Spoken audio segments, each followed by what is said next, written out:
ഇസ്ലാം അനുസരണത്തിന്റെ, കീഴ്പ്പെടലിന്റെ, സമാധാനത്തിന്റെ മതമാണ് സുഹൃത്തേ. അതിന്റെ പേര് ഋജുവാക്കപ്പെട്ട മാർഗം, ഋജുമാർഗം, ഋദംബര മാർഗം എന്നാണ്. ഇന്ന് വരെ ഒരു മുസ്ലിം ഇസ്ലാമിന്റെ സംസ്കൃത വാക്ക് പറയാൻ കേട്ടില്ല. സമാധാന രക്ഷ എന്നൊക്കെ അതൊന്നും അല്ല അതിൻ്റെ അർത്ഥം. അതിനെക്കാട്ടിൽ എത്രയോ 1000 ഡിഗ്രിക്ക് അപ്പുറം പോകണം. ഋജുമാർഗം എന്ന് നിങ്ങൾ അതിനെ ട്രാൻസ്ലേറ്റ് ചെയ്യണം. ഋജുമാർഗമെന്നോ ഋദംബരാമാർഗമെന്നോ പറയേണ്ട മാർഗമാണ് ഇസ്ലാം. അതോടുകൂടി അവിടെ ഷഹാദത്ത് കലിമ ചൊല്ലിക്കൊണ്ട് അവൻ കൈ പിടിക്കാൻ തയ്യാറാവുകയാണ്. നിന്റെ മാതാവിൻ്റെ ചുവട്ടിലാണ് സ്വർഗമെന്ന് റസൂലുള്ളാഹി സ്വല്ലല്ലാഹു അലൈഹി വസല്ലമ തങ്ങൾ പറഞ്ഞതിൻ്റെ കാരണം ആ സിലബസ് അതുള്ളതുകൊണ്ടാണ്. നാളെ അമ്മയോട് വേണ്ടാത്തരം കാണിക്കരുത്. ഈ മതം തകർന്നാൽ എന്താ പറയുക ഉണ്ടാകുക? യൂറോപ്പിലൊക്കെ ഉള്ളതുപോലെ അച്ഛൻ മകളെ കിട്ടും, മകൻ അമ്മേനെ കിട്ടും, അതിൽ കുട്ടികളും ഉണ്ടാവും. ഒന്ന് ആലോചിച്ച് നോക്കി, അങ്ങനെ ഉണ്ടായിക്കഴിഞ്ഞാൽ എന്താ ഇപ്പോൾ വിളിക്കുക? അച്ഛനെ ആ മകൻ അച്ഛ എന്ന് വിളിക്കണോ, വല്യച്ഛ എന്ന് വിളിക്കണോ, ഗ്രാൻഡ് ഫാദർ എന്ന് വിളിക്കണോ? രണ്ടും ഒരാളാണ്. 2 in 1 ഒക്കെ ആയി മാറും. സ്വാമി പറഞ്ഞത് ശരിയായില്ല. അങ്ങനെ കാരുണ്യൊന്നും നമ്മുടെ പ്രവാചകൻ പറഞ്ഞിട്ടില്ല. നമ്മുടെ പ്രവാചകൻ അടിക്കാനും കുത്താനും കൊല്ലാനോ പറഞ്ഞിട്ടില്ല. പറയൂല, അത് ഉറപ്പാണ്. അങ്ങനെ പറഞ്ഞാൽ പിന്നെ അത് മതമല്ലല്ലോ. എന്നാൽ ഇതിൻ്റെയൊക്കെ പേരിൽ നമ്മളെ കൊണ്ട് തീവ്രവാദികളും ഈ പറയുന്ന കെട്ടും പൊട്ടും താടിയും തൊപ്പിയും നിസ്കാര തഴമ്പും ഒരു ഭീകരവാദത്തിന്റെ ചിഹ്നങ്ങളാക്കി മാറ്റിയവർ ആരാ? ഇത് മുസ്ലിയാക്കന്മാരുടെയും ഖുറാനിൻ്റെയും മുഹമ്മദിൻ്റെ അനുയായികളുടെയും മാത്രം ഒരു അവകാശവാദമായി ഇന്നും നിലനിൽക്കുന്നു. വലിയ സങ്കടമുണ്ട് ഈ കാര്യത്തിൽ. അതുവരെയും മനുഷ്യൻ്റെ മനസ്സിലില്ലാതിരുന്ന, അതുവരെയും പല മതങ്ങളിലും ഇല്ലാതിരുന്നതിനെക്കുറിച്ച് കൃത്യമായ ആശയവിനിമയം, എഴുത്തും വായനയും അറിയാത്തതായ റസൂലുള്ളാഹി നടത്തിയിട്ടുണ്ട്. ഒരുപാട് ഉദാഹരണങ്ങൾ നമ്മളിവിടെയൊക്കെ പറഞ്ഞു കഴിഞ്ഞു, നിങ്ങളൊക്കെ പല വയലുകളിലും കേട്ട് കഴിഞ്ഞു. പക്ഷെ അതിൻ്റെ ഒന്നും ഒരു മറ്റൊരു ഡയമെൻഷൻ പറഞ്ഞ് കേൾക്കുന്നില്ല. അതൊക്കെ ഒന്ന് പറഞ്ഞു നോക്കട്ടെ എന്നാണ് ഞാൻ വിചാരിക്കുന്നത്. ബിസ്മില്ലാഹിർ റഹ്മാനിർ റഹീം. അൽഹംദുലില്ലാഹി റബ്ബിൽ ആലമീൻ അർറഹ്മാനിർ റഹീം മാലികി യൗമിദ്ദീൻ ഇയ്യാക നഅ്ബുദു വ ഇയ്യാക നസ്തഈൻ ഇഹ്ദിനസ് സിറാത്തൽ മുസ്തഖീം സിറാത്തൽ ലദീന അൻഅംത അലൈഹിം ഗൈറിൽ മഗ്ളൂബി അലൈഹിം വലദ്ദാലീൻ. ആമീൻ. Our Father in heaven, hallowed be your name. Your kingdom come, your will be done on earth as it is in heaven. Give us this day our daily bread. Forgive our sins as we forgive those who sin against us. Do not bring us to the test, but deliver us from all evil. Amen. Om yonda pravishya mama vajamimam prasuptam sanjeevayatyagila shakti dharaswadhamnam അന്യാംശ ഹസ്തചരണശ്രവണത്വഗാദീൻ പ്രാണാൻ നമോ ഭഗവതേ പുരുഷായ തുഭ്യം പ്രാണാൻ നമോ ഭഗവതേ പുരുഷായ തുഭ്യം. വളരെ സന്തോഷമുണ്ട് ഇങ്ങനത്തെ ഒരു വേദി പങ്കിടാൻ.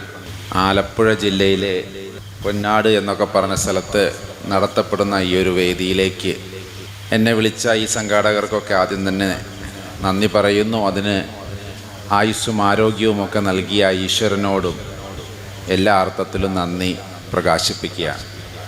വളരെ പ്രസക്തമാണ് നമ്മുടെ ഇന്നത്തെ പ്രമേയം. കാരുണ്യം എന്നതിൻ്റെ ചില മാനുഷിക വശങ്ങളെക്കുറിച്ചും മനുഷ്യത്വം എന്നതിനെക്കുറിച്ചുമൊക്കെ നമ്മുടെ അച്ഛനിവിടെ വളരെ ഹൃദയസ്പർശിയായ രീതിയിൽ അദ്ദേഹത്തിൻ്റെതായ തനത് ശൈലിയിൽ നമ്മളോട് സംവദിച്ചു. 42 വയസ്സ് വരെ ഇത്തരം പ്രവർത്തനങ്ങളിലൊന്നും ഞാൻ ഇടപെട്ടിരുന്നില്ല. പ്രസംഗിക്കാൻ പോവുക, അല്ലെങ്കിൽ മതപരമായ വേദികൾ പങ്കെടുക്കുക ഒന്നും ചെയ്തിരുന്നില്ല. കാരണം എൻ്റെ മുമ്പിലുണ്ടായിരുന്നൊരു പ്രതിസന്ധി ഇതാണ്. മതങ്ങളെ വളരെ ചെറുപ്പം മുതലേ പഠിച്ച ഒരാളെന്ന നിലയിൽ 3 മതങ്ങളെയും ശരിക്കും പഠിക്കാൻ ശ്രമിച്ചിട്ടുണ്ട്. പഠിച്ചു എന്നൊന്നും അവകാശവാദം പറയണില്ല. 18-20 വയസ്സിൻ്റെ ഉള്ളിൽ ഒരു 35 പ്രാവശ്യം ഖുർആൻ ആദ്യം മുതൽ അവസാനം വരെ 114 അധ്യായങ്ങൾ ദിവസവും 30 വീതം 30 ആക്കി ഒരു മാസം കൊണ്ട് ഏകദേശം വായിച്ചു തീരുകയും ചില മാസങ്ങളിൽ ദിവസം മുഴുവനും പാരായണം ചെയ്യുകയൊക്കെ ചെയ്തതങ്ങനെ തെളിവോടുകൂടി എഴുതി വെച്ചൊക്കെ ഏകദേശം വായിച്ചിട്ടുണ്ട്. അതോടൊപ്പം തന്നെ ഉൽപ്പത്തി മുതൽ വെളിപാട് വരെയുള്ള കത്തോലിക്ക ബൈബിള് എന്ന് പ്രത്യേകം പറയാൻ കാരണം പ്രൊട്ടസ്റ്റൻസ് ഉപയോഗിക്കുന്ന ബൈബിളിൽ കുറച്ച് അധ്യായങ്ങൾ, കുറച്ച് പുസ്തകങ്ങൾ കുറവാണ്. ഇത് 72 പുസ്തകമുണ്ട്, അവിടെ 66 ഉള്ളൂ. അപ്പോൾ ആ രീതിയിൽ അതും വായിക്കാൻ ശ്രമിച്ചിട്ടുണ്ട്. പക്ഷെ ഇവിടെയൊക്കെ എൻ്റെ മനസ്സിലുണ്ടായ ഒരു പ്രതിസന്ധി, അല്ലെങ്കിൽ ഞാനിങ്ങനെ നോക്കുമ്പോൾ ഇതിൽ എഴുതിയതും പുറത്ത് ഇതിൻ്റെ ആൾക്കാർ കാണിച്ചു കൂട്ടണമൊക്കെ തമ്മിൽ വല്ലാത്ത വ്യത്യാസം. അപ്പം ഞാൻ കരുതി എവിടെയാണ് തെറ്റിയത്, ഈ വായിക്കുന്ന എനിക്കാണോ തെറ്റിയത്? അതേപോലെ തന്നെ ഓഫ് കോഴ്സ് രാമായണവും മറ്റു കാര്യങ്ങളും ഭഗവത്ഗീതയൊക്കെ വായിച്ചതിന് കണക്കൊന്നുമില്ല, അതുകൊണ്ടാണ് ഞാനൊരു കണക്ക് പറയാത്തത്. പക്ഷെ ആകെയുള്ളൊരു പ്രതിസന്ധി ഇതായിരുന്നു, എന്തുകൊണ്ടാണ് സർവമതങ്ങളിലും ദൈവം ആഗ്രഹിക്കുന്ന രീതിയിലുള്ള ദീനെന്ന് പറയുന്ന, ധർമ്മം എന്ന് പറയുന്ന, അല്ലെങ്കിൽ യേശു ഉദ്ദേശിച്ച ഒരു കൂട്ടായ്മയുണ്ട്, ഒരു ഫെലോഷിപ്പ് ഉണ്ട്. ഞാനും നിങ്ങളുമൊക്കെ ഒന്നാകുന്നു എന്ന് പറഞ്ഞ് ഈ ലോകത്തിനോട് പറഞ്ഞ് സംവദിച്ച ഒരു കൂട്ടായ്മ, അതാണ് സത്യത്തിൽ ചർച്ച എന്നതുകൊണ്ട് ഉദ്ദേശിക്കേണ്ടത്. അതിന് സഭ എന്ന മലയാളം വാക്ക് പറയുമ്പോൾ എത്രത്തോളം അത് ട്രാൻസ്ലേഷൻ ശരിയാകുമെന്നൊന്നും എനിക്ക് അറിഞ്ഞൂടാ. പക്ഷെ ഇന്നിപ്പോൾ അങ്ങനെ പറയാം.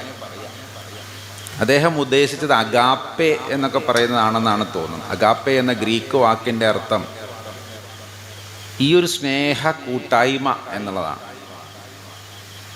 അപ്പം അത് തുടരാനാണ് ശിഷ്യന്മാരോടൊക്കെ പറഞ്ഞത്. പക്ഷെ ചുറ്റും നോക്കുമ്പോൾ ഇത് വല്ലാത്തൊരു കോൺട്രഡിക്ഷൻ ആയതുകൊണ്ട് ഇതിനൊരു ഉത്തരം കിട്ടണ വരെ ഇവരുമായിട്ടൊന്നും യാതൊരു സഹകരണത്തിനും പോകണ്ട എന്ന് തീരുമാനിച്ചു. കാരണം എനിക്കൊന്നില്ലെങ്കിൽ ഇതിൻ്റെ എന്താണ് ഇതുകൊണ്ട് ഉദ്ദേശിക്കപ്പെടുന്നത് എന്ന് ആരെങ്കിലുമൊക്കെ ഒന്ന് മനസ്സിലാക്കി തരാം. അതുകൊണ്ട് കുറച്ച് കാലത്തേക്ക് കുറച്ചും കൂടി മുതിർന്ന് ഈ പറഞ്ഞതിൻ്റെയൊക്കെ ഒരു നടുവയസ്സൊക്കെ എത്തിയപ്പോൾ, ഇപ്പം 44 വയസ്സായി, അതിൻ്റെയൊക്കെ ഒരു നടുവയസ്സിലൊക്കെ എത്തിയപ്പോൾ പതുക്കെ ഈ വക ഗവേഷണങ്ങളും ചിന്തകളൊക്കെ ഒന്ന് കുറച്ചു. മറ്റ് സമ്പ്രദായങ്ങളിൽ അല്ലെങ്കിൽ മറ്റിതൊന്നും ഇല്ല എന്ന് പറയുന്നവരുടെ കൂട്ടത്തിൽ കുറച്ചും കൂടിയൊക്കെ മാനുഷികതയുണ്ടോ എന്ന് അന്വേഷിച്ചു തുടങ്ങി. അങ്ങനെയൊക്കെയുള്ള നിഷ്പക്ഷമായ ചിന്തകളിലൂടെയും പ്രവർത്തനങ്ങളിലൂടെയുമാണ് ഇന്ന് ഈ ഒരു വേദി വരെ എത്തി നിൽക്കുന്നതിൻ്റെ പ്രയാണം തുടങ്ങിയത്. അതുകൊണ്ട് അതുമായി ബന്ധപ്പെട്ട് നടത്തിയ കുറച്ച് കാര്യങ്ങൾ ഈ കാലിക പ്രസക്തി വിഷയവുമായി ബന്ധപ്പെട്ട് വരുന്നത് കൊണ്ട് ഞാൻ ചിലപ്പോൾ സംവദിക്കും, ഞാൻ ചിലത് പറയാൻ ആഗ്രഹിക്കുന്നു. അതെന്താണെന്ന് വെച്ച് കഴിഞ്ഞാൽ, മതത്തിൻ്റെ ഒരു സിലബസ് എന്താണെന്നാണ് ഞാൻ ആദ്യം ഒന്ന് ഉരുത്തിരിയിക്കാൻ ശ്രമിച്ചത്. ഒരു മതം ആയിക്കഴിഞ്ഞാൽ ഒരു പുതിയ മതം തുടങ്ങണമെന്ന് വെക്കുക, അല്ലെങ്കിൽ പഴയ മതങ്ങളുടെ ഏത് രീതിയിലാണ് നമ്മളിതിനൊന്ന് വിഘടിക്കുക എന്നതൊന്ന്, അല്ലെങ്കിൽ അതിനൊരു സിലബസ് ഉണ്ടാവണമല്ലോ. ഇപ്പോൾ കെമിക്കൽ എഞ്ചിനീയറിംഗ് അനുവദിച്ചു എന്ന് പറഞ്ഞാൽ അവിടെ ബയോളജി പഠിപ്പിക്കാൻ പറ്റൂല. BSc സുവോളജി അനുവദിച്ചു എന്ന് പറഞ്ഞു കഴിഞ്ഞാൽ അവിടെ സ്റ്റാറ്റിസ്റ്റിക്സ് പഠിപ്പിക്കാൻ പറ്റൂല. അതിനൊരു സിലബസ് ഉണ്ട്. അപ്പം എന്താണ് സത്യത്തിൽ മതങ്ങളുടെ സിലബസ് എന്ന് ഒരു സാമൂഹ്യ ശാസ്ത്രജ്ഞൻ്റെ മനസ്സോടുകൂടി, സാമൂഹ്യ ശാസ്ത്രജ്ഞനായിട്ടൊന്നുമല്ല, സാമൂഹ്യ ശാസ്ത്രജ്ഞൻ്റെ മനസ്സോടുകൂടി ഒന്ന് ചിന്തിക്കാം എന്ന് വിചാരിച്ചു. ഇതിന് പിന്നാലെ വീണ്ടും രണ്ടാമതൊരിറക്കം ഇറങ്ങി. കാരണം മതം എവിടെയോ അപ്രസക്തമാക്കപ്പെടുന്നുണ്ട് എന്നത് തെളിവ് സഹിതം എനിക്ക് ലഭിച്ചു. ഏകദേശം ഒരു 150 വർഷങ്ങൾക്ക് മുമ്പേ ഒരു സ്ഥലത്ത്, യൂറോപ്പിലെ ഒരു സ്ഥലമാണെന്ന് വിചാരിച്ചോളൂ, ഒരു സ്ഥലത്തുള്ള അതിസമ്പന്നന്മാരും അതീവ ധിഷണാശാലികളും ബുദ്ധിയുള്ളവരും അന്നത്തെ വളരെ ലോകത്തെ ഭരിച്ചുകൊണ്ടിരിക്കുന്ന ഒരു സംഘടനയുടെ നേതൃത്വമാണെന്ന് വിചാരിച്ചോളൂ. ഇതൊന്നും തുറന്നു പറയാൻ പറ്റില്ല, ചിലപ്പോൾ ഒരു പരിധിയിലപ്പുറത്തേക്ക് ഒന്നും ചർച്ച ചെയ്യാൻ പറ്റാത്ത വിഷയങ്ങളാണ്. അവർ തീരുമാനിച്ചൊരു രാത്രി, എന്താ തീരുമാനിച്ചത്? ഒരു 100-150 വർഷത്തിൻ്റെ ഉള്ളിൽ മതം അപ്രസക്തമാകണം, മതങ്ങൾ അപ്രസക്തമായേ പറ്റൂ. കാരണം ഈ ഒരു സംഘടനയുടെ അല്ലെങ്കിൽ ഇങ്ങനെയുള്ള ആളുകളുടെ ഒരു പ്രത്യേകത എന്ന് പറഞ്ഞാൽ നാളത്തേക്കും മറ്റന്നാളത്തേക്കും മാത്രമല്ല അവർ ചിന്തിക്കുന്നത്. അവർ നൂറ്റാണ്ടുകൾക്കപ്പുറമുള്ള പദ്ധതികൾ ആസൂത്രണം ചെയ്യുകയും നടപ്പിലാക്കുകയും ചെയ്ത് വിജയിച്ചവരാണ്, അതിൽ യാതൊരു സംശയമില്ല. ഇതേ ആളുകൾ തന്നെയാണ് ഒന്നാം ലോക മഹായുദ്ധം ഉണ്ടാകുന്നതിൻ്റെ 100 വർഷങ്ങൾക്ക് മുമ്പേ ഒന്നാം ലോകമഹായുദ്ധത്തിൽ ആരൊക്കെ എവിടേക്ക് പങ്കെടുക്കണമെന്നും അതിൻ്റെ കാരണങ്ങൾ ഇങ്ങനെയൊക്കെ ആകണമെന്നും പ്രവചിച്ചത്. അതുപോലെ നടപ്പിലാക്കിയവർ വിജയിച്ചു. രണ്ടാം ലോകമഹായുദ്ധം തുടങ്ങുന്നതിൻ്റെയും 100 വർഷങ്ങൾക്ക് മുമ്പ് അവരിതേപോലെ പദ്ധതി തയ്യാറാക്കി രണ്ടാം ലോകമഹായുദ്ധവും വിജയിപ്പിച്ചെടുത്തു. ഇനിയൊരു മൂന്നാം ലോകമഹായുദ്ധവും അവർ 100 വർഷങ്ങൾക്ക് മുമ്പേ പ്ലാൻ ചെയ്ത് വെച്ചിട്ടുണ്ട്. അതിപ്പോൾ ഏകദേശമൊക്കെ അടുത്ത കാലത്തൊക്കെ ആയിട്ട് ഇവിടെ ഉണ്ടാവും. ഇതിൻ്റെ മുമ്പേ ആയിക്കൊണ്ട് അല്ലെങ്കിൽ ഇതിനോടനുബന്ധിച്ച് മതങ്ങളുടെ പ്രസക്തി എത്രത്തോളം ഇല്ല എന്ന് തെളിയിക്കാൻ പറ്റുമോ അത് തെളിയിക്കണമെന്നതാണ് അവരുടെ അജണ്ട. അതിൽ തന്നെ ബർത്ത് ഓർഡർ അനുസരിച്ച്, ഉണ്ടായ ഓർഡർ അനുസരിച്ച് അവസാനമായി വന്ന സംഹിതയും പ്രവാചകനുമൊക്കെ ചരിത്രപരമായി നോക്കുകയാണെങ്കിൽ അതിന് ശേഷം വലിയൊരു മതം പിന്നീട് ഉണ്ടായിട്ടില്ല, ഇസ്ലാമാണ്. അതുകൊണ്ട് നറുക്ക് ആദ്യം വീണിരിക്കുന്നത് ഇസ്ലാമിനാണ്. അത് കഴിഞ്ഞ ക്രിസ്തു മതം. അങ്ങനെ പോയി ഒരു 4ാമത്തെ 5ാമത്തെ ഒക്കെ മതം എന്ന നിലയിൽ, ലാസ്റ്റ് മതം എന്ന നിലയിൽ ഹിന്ദു മതത്തിന് നറുക്കുണ്ട്.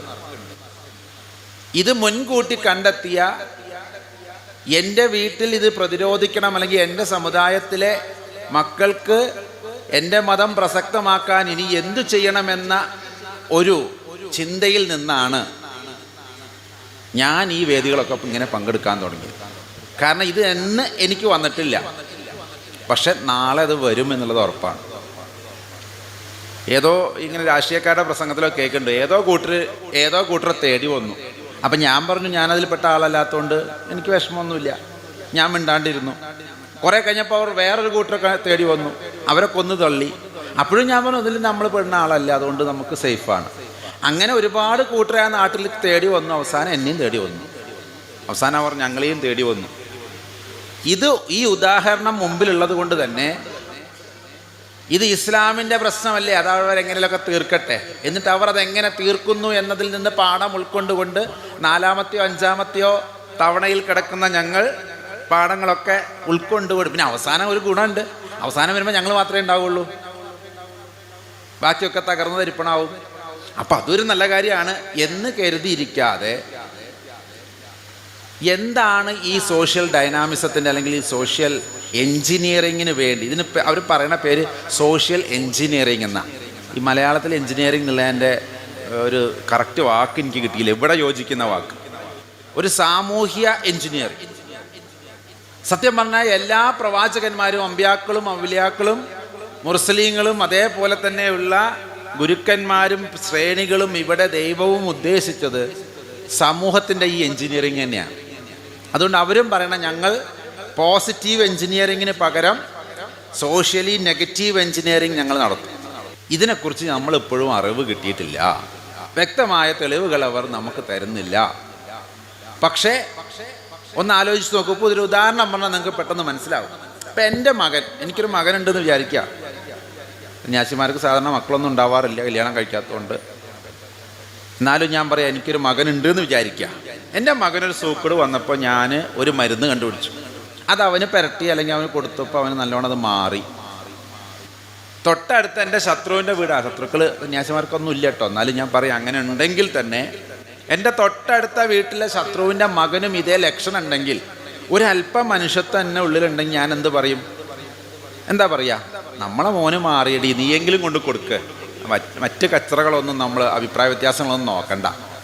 ഒരുപാട് അഭിപ്രായ വ്യത്യാസങ്ങളൊക്കെ ഉണ്ടാവും, പക്ഷേ ഒരു മാനവികതയുടെ മൂല്യം എന്തൊക്കെയോ ഒരു സാധനം. നമ്മുടെ മകൻ ഇപ്പോൾ ഓടിക്കളിക്കണ കണ്ടില്ലേ? അതേപോലെ തന്നെ ആ കുട്ടി ഓടിക്കളിക്കട്ടെ. എത്ര ദിവസമായി അത് വേദന തിന്നാൻ തുടങ്ങിയിട്ട്? ഒരാൾ ഒരു ചികിത്സയും ഫലിക്കുന്നില്ലല്ലോ. നമുക്കുള്ളതിൻ്റെ ബാക്കി എന്തെങ്കിലും ഉണ്ടെങ്കിൽ ഒന്ന് കൊണ്ടു കൊടുത്താൽ നമ്മുടെ മകനെക്കാട്ടിലും സിവിയറാണ് അവിടുത്തെ ലക്ഷണങ്ങൾ. അങ്ങനെ അതവിടെ കൊണ്ടു കൊടുക്കുകയും ആ കുട്ടി രക്ഷപ്പെട്ടാലും എന്ത് സംഭവിക്കുമോ അത് സംഭവിക്കാൻ വേണ്ടിയിട്ടാണ് ഞാനിന്നിവിടെ നിൽക്കുന്നത്. ഉദാഹരണം അല്ലേ? ചിന്തിക്കുന്നവർക്ക് ദൃഷ്ടാന്തമുണ്ട്. എന്താ ഞാൻ ചെയ്തുകൊണ്ടിരിക്കുന്നത്? കൃത്യമായി കുറേ കാലങ്ങളായി മതങ്ങളുടെ വിവിധ വശങ്ങളിൽ നിന്നുള്ള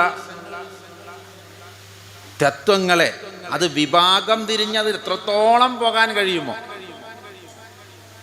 ഇസ്ലാമിനെ സംബന്ധിച്ചിടത്തോളം വഹാബിസവും സുന്നിസവും ഷിയായും സൂഫി വിഭാഗങ്ങളും അതിൽ തന്നെ കേരളത്തിലുള്ള അവാന്തര വിഭാഗങ്ങളും ഈ AP, EK ജിന്നുള്ള മുജാഹിദ്, ജിന്നില്ലാത്ത മുജാഹിദ്, തബ്ലീഗ് 2,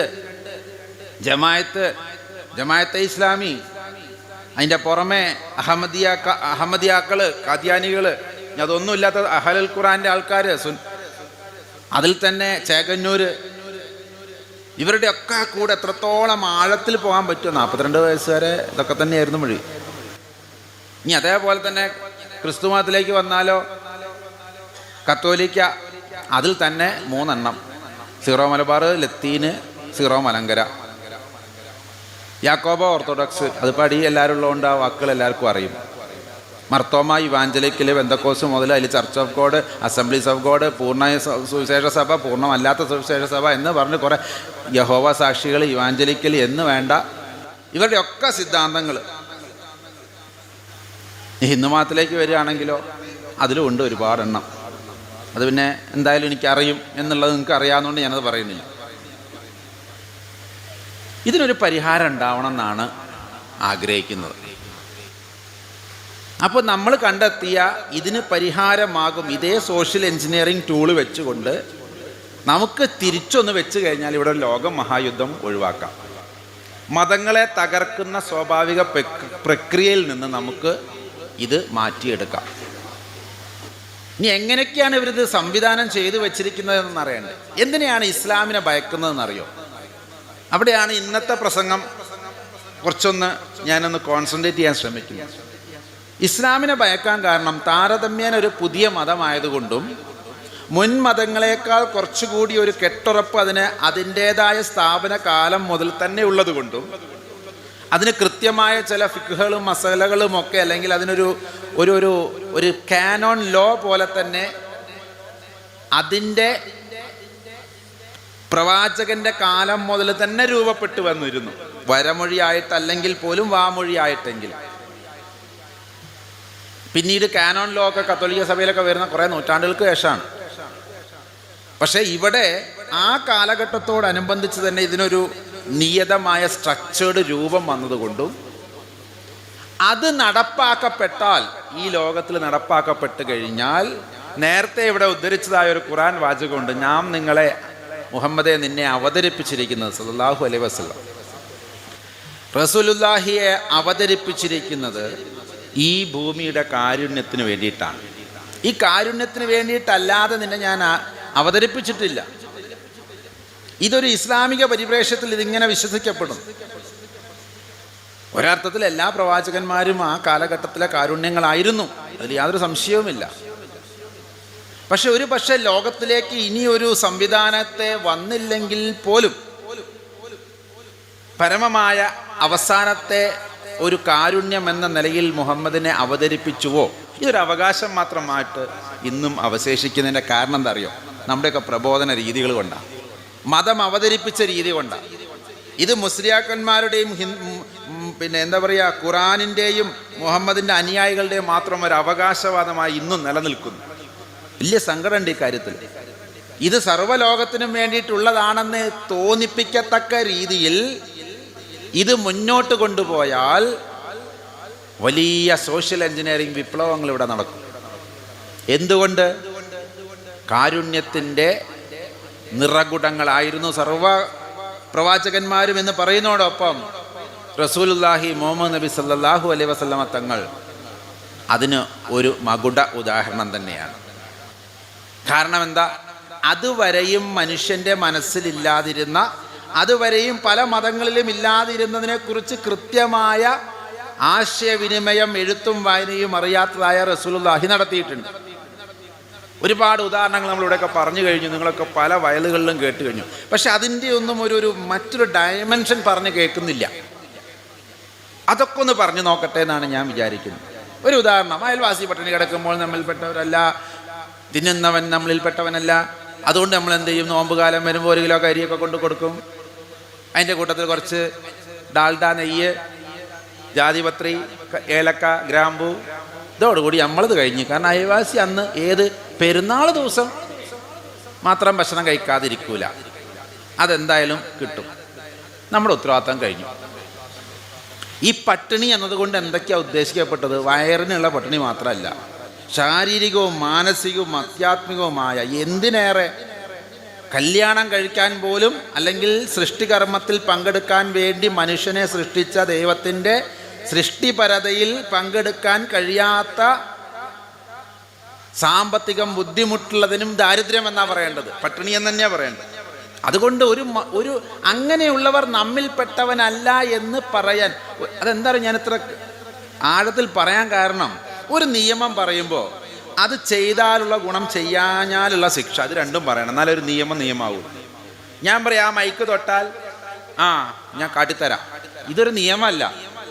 ആ മൈക്ക് തൊട്ടാൽ എന്ത് സംഭവിക്കുമെന്നും അത് തൊടാതിരുന്നാലുള്ള ഗുണം എന്താണെന്നും കൂടി പറയുമ്പോഴേ അതൊരു നിയമരൂപത്തിലേക്ക് വരുള്ളൂ. യേശുവും പറഞ്ഞിട്ടുണ്ട് നിന്നെപ്പോലെ നിൻ്റെ അയൽക്കാരനെ സ്നേഹിക്കുക.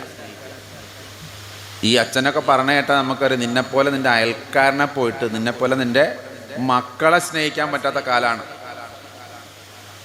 എല്ലാ കാലത്തും അങ്ങനെയാണ്. നിന്നെപ്പോലെ നിൻ്റെ അപ്പനെ സ്നേഹിക്കാൻ കഴിയാത്ത കാലം, നിന്നെപ്പോലെ മറ്റൊരാളെയും ലോകത്തിൽ സ്നേഹിക്കാൻ കഴിയില്ല എന്ന് മനുഷ്യൻ തെളിയിച്ചുകൊണ്ടിരിക്കുന്ന കാലഘട്ടത്തിലാണ് സത്യത്തിൽ എന്ത് പറയണത്? യേശു നിന്നെപ്പോലെ നിൻ്റെ അയൽക്കാരനെയും സ്നേഹിക്കുക. അപ്പോൾ ഒരുത്തൻ ചോദിച്ചു, ആരാണ് എൻ്റെ അയൽക്കാരൻ? യേശു ഒരു കഥയും പറഞ്ഞു. ജെറൂസലേമിൽ നിന്ന് ജെറീക്കോയിലേക്ക് യാത്ര ചെയ്യുന്ന ഒരു കച്ചവടക്കാരനെ കൊള്ളക്കാർ ആക്രമിച്ച് മുറിവേൽപ്പിച്ച് തട്ടിയെടുത്ത് മരുഭൂമിയിൽ ചാകാൻ വേണ്ടി വിധിക്ക് വേണ്ടി വിട്ടുകൊടുത്തപ്പോൾ ആ വഴി വന്ന അവൻ്റെ മതത്തിൽപ്പെട്ട ഏറ്റവും വലിയ ആലിം, അല്ലെങ്കിൽ അന്ന് ആ പള്ളിയിലെ കാളി, ഇദ്ദേഹത്തെ കണ്ടപ്പോൾ അസ്തഫിറുള്ള, സമയമായി, ബാങ്ക് കൊടുക്കാൻ വേറെ ആരുമില്ല, ഞാൻ തന്നെ പോകണം. അപ്പം ഇത് നോക്കണോ അത് നോക്കണോ, ഇന്ന് പോയാൽ ഇന്നിപ്പോൾ ഏതായാലും നിസ്കാരം പോവും, അത് വേണ്ട, ഫറലാക്കപ്പെട്ട കാര്യമാണ്, ഞാൻ പോയിട്ട് വരാം. അദ്ദേഹം നിസ്കരിക്കാൻ പോയി, അല്ലെങ്കിൽ പള്ളിയിലേക്ക് പോയി. രണ്ടാമത് അവിടുത്തെ കപ്പ്യാർ വന്നു എന്നോ അല്ലെങ്കിൽ അവിടുത്തെ മറ്റ് കാര്യങ്ങൾ ചെയ്യുന്ന ആൾ വന്നു. അയാളും പറഞ്ഞു, അച്ഛൻ നീട്ടി വലിച്ച് നടക്കുന്നുണ്ട്, അപ്പോൾ പിന്നെ ഇതിനേക്കാളും പ്രധാനം അത് തന്നെയല്ലേ, അച്ഛൻ പോണ കൂട്ടത്തിൽ പോകുകയല്ലാണ്ട് ഞാനെന്ത് ചെയ്യും? ഞാനിപ്പോൾ സന്നദ്ധ പ്രവർത്തനം ചെയ്ത് മണിയടിക്കാനോ ഔദ് കഴുകാനോ ആളില്ലെങ്കിൽ ബാങ്ക് കൊടുക്കാനൊന്നും ആളില്ലെങ്കിൽ ഞാനാകെ പ്രശ്നത്തിലാവും. ആകെ ഉള്ളൊരു ജോലിയാണ്, അതും കളഞ്ഞിട്ടിപ്പോൾ വല്ലവനും കിടക്കണം കണ്ടിട്ട് കാര്യം നമ്മളെ കൂട്ടത്തിൽപ്പെട്ട ആളൊക്കെ തന്നെയാണ് കണ്ടിട്ട്, പക്ഷേ ചിലപ്പോൾ ഈ പൊക്കി നോക്കുകയും ചെയ്യും, ഉറപ്പ് വരുത്തും നമ്മളെ ആൾ തന്നെയാണ്. പക്ഷേ ഇപ്പം സമയമില്ല. യേശു പറഞ്ഞ കഥയിലുള്ളതാട്ടോ, ഞാനൊന്ന് കാലോചിതമായി എല്ലാ മതങ്ങൾക്കും മനസ്സിലാവുന്ന രീതിയിൽ അതിൻ്റെ ഭാഷയൊന്ന് മാറ്റിയെന്ന്. അച്ഛന് മനസ്സിലാവും അതിൽ കാലിയൊന്നും ഉണ്ടായിരുന്നില്ല എന്നുള്ളത്. പക്ഷേ പിന്നീട് വന്നവൻ ആ വർഗത്തിൽപ്പെടാത്ത ഒരാളാണ്. അവനൊരു ശമരിയാക്കാരനാണ്. ആ ശമരിയാക്കാരൻ ഇവൻ യഹൂദനാണ്. ഇവർ തൊടാൻ പോലും പാടില്ല, വെള്ളം കൊടുക്കാൻ പാടില്ല, തൊടാൻ പാടില്ല, ചത്താലും മിണ്ടൂല എന്ന് പറയുന്ന ടൈപ്പ് സാധനങ്ങളാണ്. അങ്ങനെ ഈ ശമരിയാക്കാരൻ ഇയാളിൽ അലിവ് തോന്നി എണ്ണയും മീറയും ഒക്കെ എന്തൊക്കെയോ ഫസ്റ്റ് എയ്ഡൊക്കെ ചെയ്തു. അതിനുശേഷം അടുത്ത സത്രത്തിൽ കൊണ്ട് ഏൽപ്പിച്ച് ശുശ്രൂഷിക്കാൻ വേണ്ടി 2 ദിനാറ് പൈസയും കൊടുത്തു. എന്നൊക്കെ 2 ദിനാറ് വലിയ പൈസയാണ്. എന്നിട്ട് പറഞ്ഞു, എനിക്ക് പോകേണ്ട സ്ഥലമൊക്കെ ഉണ്ട്, അതുകൊണ്ട് ഞാൻ പോയി വരുമ്പോൾ ബാക്കി എന്തെങ്കിലും വന്നാൽ ഞാൻ ഏറ്റെടുത്തോളാം, ബാക്കി ചിലവ് പോലും ഞാൻ തന്നോളാം, അപ്പം ബില്ല് ഞാൻ പേ ചെയ്തോളാം എന്ന് പറഞ്ഞു പോയി. എന്നിട്ട് യേശു ചോദിച്ചു, ഇതിലാരാണ് ഈ പറയുന്ന മുറിവേറ്റ യഹൂദൻ്റെ അയൽക്കാരൻ? സ്വന്തം സമുദായത്തിൽപ്പെട്ടവനോ സ്വന്തം സമുദായത്തിലെ നേതൃത്വത്തിലുള്ള പുരോഹിതനോ അതുമായി ബന്ധപ്പെട്ട് ജീവിക്കുന്ന ഉപജീവനം കഴിക്കുന്ന ആളുകളോ ആരാണ് എന്ന് ചോദിച്ചപ്പോൾ ആ ഉത്തരം, ആ കഥ കേട്ട ആർക്കും സംശയമില്ലായിരുന്നു. ഇവന് ഉദവി ചെയ്ത അല്ലെങ്കിൽ ആവശ്യത്തിലിരിക്കുന്ന മനുഷ്യനെ സഹായിക്കുമ്പോഴാണ് നാം പരസ്പരം അയൽവക്കക്കാരാകുന്നത്. യേശുവിൻ്റെ കാലത്ത് അത്രയും പറഞ്ഞാൽ ആളുകൾക്കത് മതിയായിരിക്കും. പക്ഷേ റസൂലുള്ളാഹിയുടെ കാലം വന്നതോടുകൂടി ഇതിനെ കൃത്യമായി ഒരു നിയമവ്യവസ്ഥയാക്കി, ഇത് ചെയ്താൽ എന്ത്, ഇത് ചെയ്തില്ലെങ്കിൽ എന്തെന്ന നിലയിൽ റസൂലുള്ളാഹിയുടെ അവതരിപ്പിച്ചു. എന്താ പറഞ്ഞത്? നിങ്ങൾ വയറ് നിറച്ചുണ്ടാൽ നിങ്ങൾ automatically excommunicated from the community. Automatic എക്സ്കമ്മ്യൂണിക്കേഷനാണ് എന്ന് പറഞ്ഞാൽ എന്താ? നിങ്ങളങ്ങനെ ചെയ്താൽ നിങ്ങളുടെ എന്താണോ എൻ്റെ കൂടെ നിന്നപ്പോൾ നിങ്ങൾക്ക് ലഭിക്കേണ്ടിയിരുന്നത് അത് നഷ്ടപ്പെടും. എൻ്റെ കൂട്ടത്തിൽപ്പെട്ടവനല്ല പറഞ്ഞാൽ ഞാൻ എന്താ അതിൻ്റെ അർത്ഥം? ഇപ്പം എൻ്റെ കൂടെ ഒരു മോൻ വന്നിട്ടുണ്ട്, എൻ്റെ വണ്ടി ഓടിച്ച ഒരു മോൻ വരിക, ഞാൻ അവിടുന്ന് ഇറങ്ങുമ്പോൾ അവൻ പറയാം, ഇവൻ എൻ്റെ കൂട്ടത്തിൽപ്പെട്ടവനല്ല പറഞ്ഞാൽ അവൻ്റെ ഒരു അവസ്ഥകളൊന്ന് ആലോചിച്ച് നോക്കി. 10 കൊല്ലമായി ചെങ്ങായി എൻ്റെ കൂടെ കൂടിയിട്ട്. ഈ 10 കൊല്ലമായിട്ട് അവൻ എൻ്റെ വീട്ടിൽ പോയത് വളരെ 10-15 ദിവസം പോലും പോയി നിന്നിട്ടുണ്ടാവില്ല. അങ്ങനെ എൻ്റെ കൂടെ അവൻ എൻ്റെ ആളാണെന്നും പറഞ്ഞ് നടക്കുന്നവനോട് ഞാൻ ഒറ്റ ദിവസം പറയാം, നീ എൻ്റെ കൂട്ടത്തിൽപ്പെട്ടവനല്ല, ഈ ഷോക്ക് ഇത്രയും വലിയ ഒരു ഗൗരവമായ കാര്യമാണ്. ഇത്തരമൊരു കാരുണ്യത്തിൻ്റെ കാര്യത്തിൽ വേണ്ടി പ്രവാചകൻ പറഞ്ഞു വെച്ചതെന്ന് മതം മനസ്സിലാക്കിയാൽ ഇവിടെ വിപ്ലവങ്ങൾ നടക്കും. ഇവിടെയൊക്കെ കിഡ്നികളല്ല, ചിലപ്പോൾ 2 കിഡ്നിയൊക്കെ കൊടുക്കപ്പെട്ടിരിക്കും. ഇത് മനസ്സിലാവരുത്.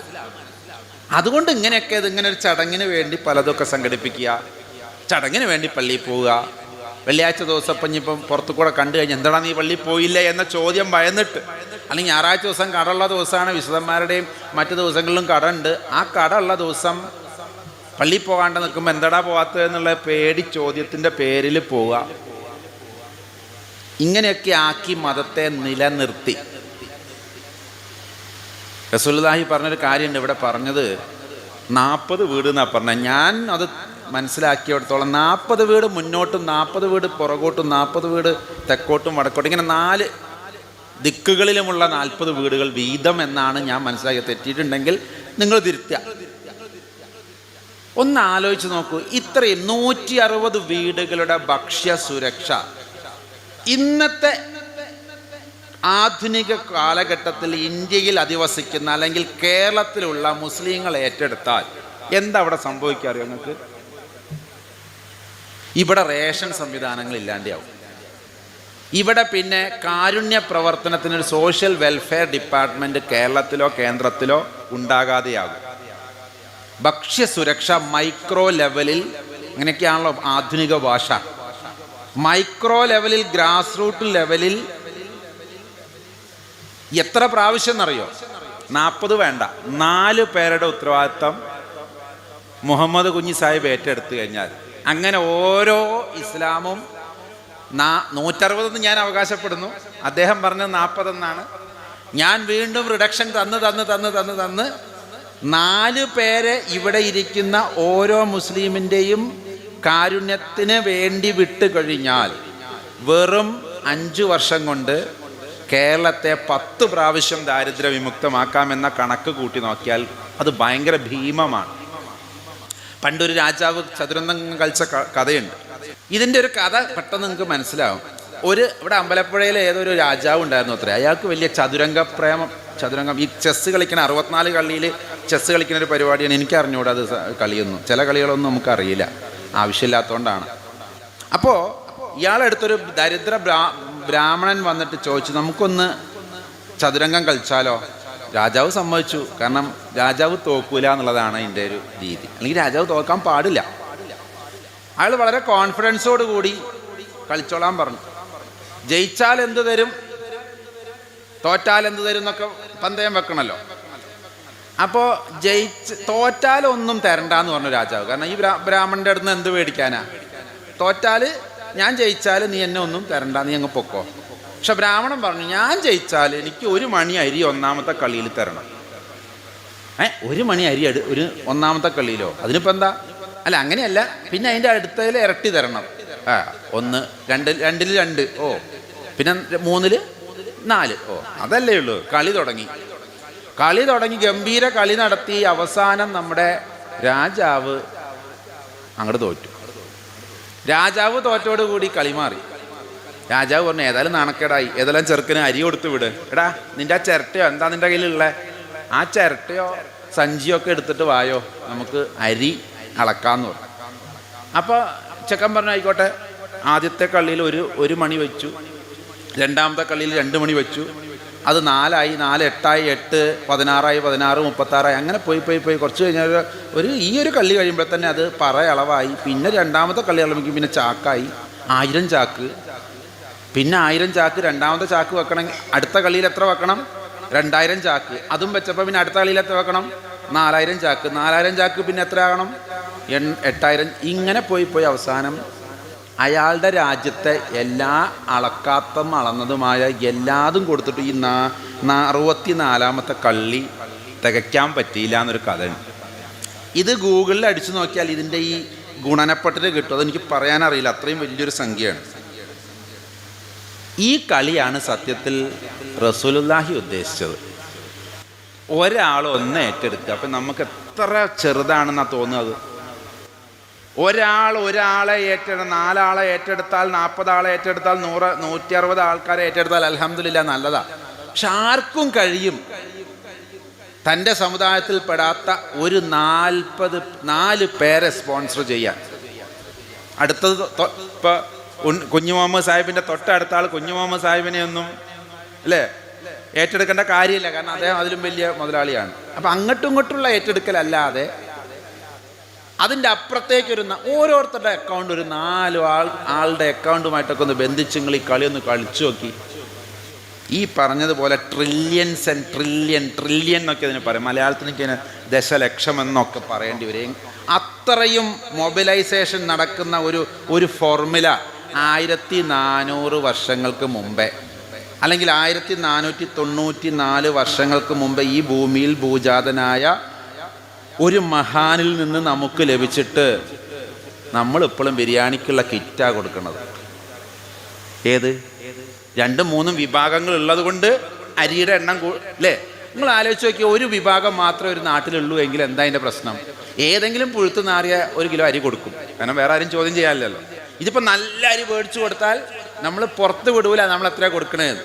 നമ്മൾ 2 കിലോ കൊടുത്തു, ഉടനെ അപ്പുറത്തെ വിഭാഗം സെയിം വിഭാഗത്തിൻ്റെ മറുവിഭാഗം ഒരത്ര കൊടുത്ത് 2, നമുക്ക് 4 കൊടുക്കണം. അത് റഹ്മത്തായി മാറുക സമൂഹത്തിന്. അവർ പറയും അപ്പം മറ്റവർ പറയും ഇവരെ വിഭാഗം 2ഉം 4 കൊടുക്കുക, നമുക്കതൊരു 14 ആക്കുക. അതുകൊണ്ട് സമൂഹത്തിൻ്റെ ഭിന്നിപ്പ് പോലും, അല്ലെങ്കിൽ പണ്ഡിതന്മാരുടെ ഇടയിൽ ഭിന്നിപ്പ് പോലും സമൂഹത്തിന് റഹ്മത്താണെന്ന് പറയുന്ന ഹദീസിന് തുല്യമായ വാചകങ്ങളൊക്കെ ഉണ്ടല്ലോ ഉസ്താദെ.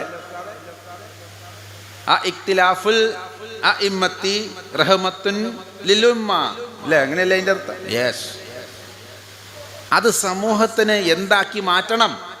റഹ്മത്താക്കി മാറ്റണം എന്ന കാഴ്ചപ്പാടാണ് ഇസ്ലാമിനുള്ളത്. ഒന്ന് ആലോചിച്ച് നോക്കി. ഇങ്ങനെയൊക്കെ ചിന്തിച്ച ഞാനും എൻ്റെ വിഭാഗങ്ങളും തമ്മിൽ അടി കൂടി പള്ളിക്ക് വേണ്ടി 36,000 കൊല്ലം കാത്തിരുന്ന് അടി കൂടി ഉണ്ടാക്കുന്ന ഭിന്നിപ്പിനെ അല്ലട്ടോ ഞാൻ ഉദ്ദേശിച്ചത്. മനുഷ്യനെ സ്നേഹിക്കുന്ന കാര്യത്തിൽ എല്ലാ വിഭാഗങ്ങളും യാക്കോബ ചെയ്യുന്നതിൻ്റെ 10 ചാക്ക് കൂടുതൽ ഓർത്തഡോക്സ് കൊടുക്കണം, ലത്തീൻകാർ ചെയ്യുന്നതിൻ്റെ ഒരു 10 ചാക്ക് കൂടുതൽ സീറോ മലബാർ കൊടുക്കണം, അതിൻ്റെ ഒരു 10 ചാക്ക് കൂടുതൽ കൊടുക്കട്ടെ ഇവിടുത്തെ സീറോ മലങ്കര നേതൃത്വം. ഇങ്ങനെയൊന്ന് മത്സരിച്ച് നോക്കിയേ. ഇതെല്ലാവരും മത്സരിക്കുന്നുണ്ട് എന്തിന്? അവനാനൊരു ക്യാൻസർ സെൻറ്റർ കിട്ടിയാൽ, അവനാനൊരു മെഡിക്കൽ കോളേജ്, അവനാനൊരു നഴ്സിംഗ് കോളേജ്. ഞങ്ങളുടെ സമുദായത്തിന് ഇതുവരെ അർഹമായ പ്രാതിനിധ്യം തന്നിട്ടില്ല. എന്തേ? ഒരു മെഡിക്കൽ കോളേജ് പോലും ഇല്ലല്ലോ.